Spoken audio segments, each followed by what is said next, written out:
Alors bonjour Ariel. Oui, bonjour. Je suis très content, merci beaucoup de m'accueillir ici et qu'on puisse faire cette interview en Tunisie. Oui, ça fait plaisir, bienvenue. Est-ce que tu peux nous parler de ton métier, de ta passion, de ce que tu fais aujourd'hui dans ta vie?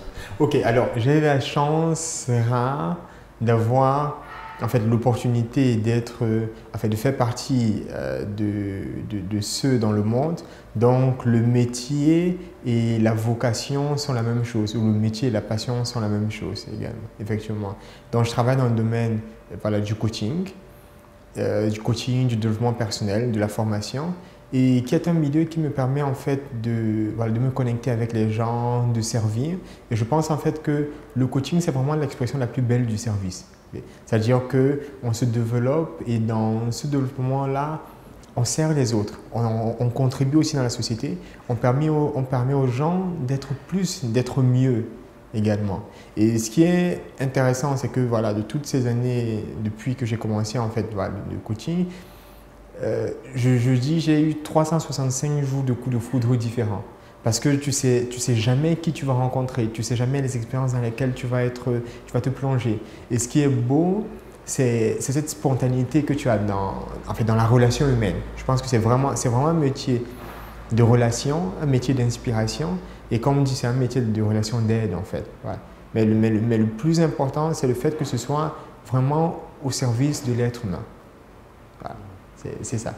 Et qu'est-ce qui a déclenché ton envie de faire ce travail?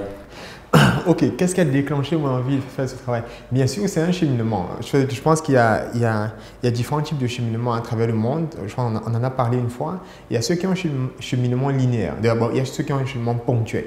C'est-à-dire que dès qu'ils sont nés, ils savent exactement ce qu'ils vont faire.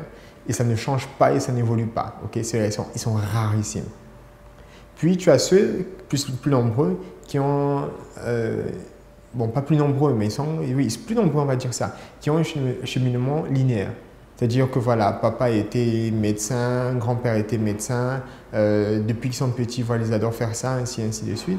Et vous pouvez déjà, dès le départ, prédire ce que ça va donner sur leur chemin. Il n'y a pas vraiment de surprise. Il n'y a que des conséquences logiques. Puis tu as ceux qui sont plus nombreux, tu as sur la Terre, qui ont ce que j'appelle un cheminement zigzag. C'est qu'ils vont dans tous les sens, à gauche, à droite, devant, derrière, ils font des stages, ils font ça, en fait, des gens qui se cherchent en fait.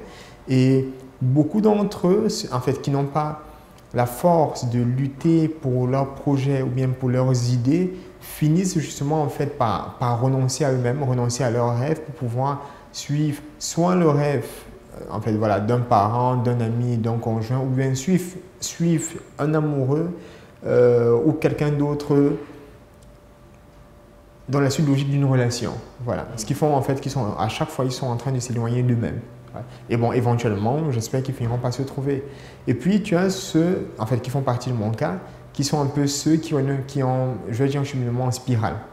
Et ce qui est intéressant dans la spirale, c'est que les points sont placés avec une certaine cohérence interne. Mais à l'extérieur, ça paraît complètement incohérent. Parce que si on veut faire une spirale, on disperse d'abord quelque part les points. Et ce n'est qu'une fois que les points sont connectés qu'on commence à voir ce que ça va donner. Et l'harmonie et la beauté à l'intérieur. Donc ça demande sur ce chemin beaucoup de persévérance, énormément de persévérance. Ça demande une certaine intuition interne et un alignement avec ses propres feelings. Donc, sur mon chemin, je ne vais pas dire que j'ai toujours su ce que je voulais faire depuis que j'étais petit, mais je sais qu'il y a eu peut-être il y a eu 3 besoins de base que j'avais, qui sont mes besoins personnels de base. Ça suppose le besoin d'être entendu. C'était très important pour moi, le besoin d'être entendu, le besoin d'être attendu et le besoin de contribution. C'est que j'ai toujours été quelqu'un j'étais toujours passionné de voir les yeux des autres s'illuminer ou briller parce que je pouvais leur apporter quelque chose. Ce qui fait que plusieurs fois, quand j'avais un nouveau DVD, un nouveau CD, ou bien parfois un nouveau livre, parfois ce que j'aimais faire, c'était déjà je jouissais de l'idée de ceux avec qui j'allais partager. Quand je regardais un film, je jouissais plus du fait que j'allais apporter ça à quelqu'un d'autre et qui passerait par une expérience de waouh. Voilà. Que du fait vraiment en fait quelque part de regarder ça. Faire du bien à l'autre. Voilà, c'est ça. Et ça, c'était quelque chose de noble, mais il y avait des limites. Parce qu'effectivement, tu ne peux pas faire du bien à l'autre si tu ne peux pas faire du bien à l'autre si tu ne te fais pas d'abord du bien à toi-même. Et il y a un proverbe, c'est que moi je viens du Cameroun, et il y a un proverbe chez nous qui dit que si tu offres à quelqu'un quelque chose que tu ne veux pas ou que tu ne peux pas t'offrir à toi-même, il y a de fortes chances que ce soit du poison.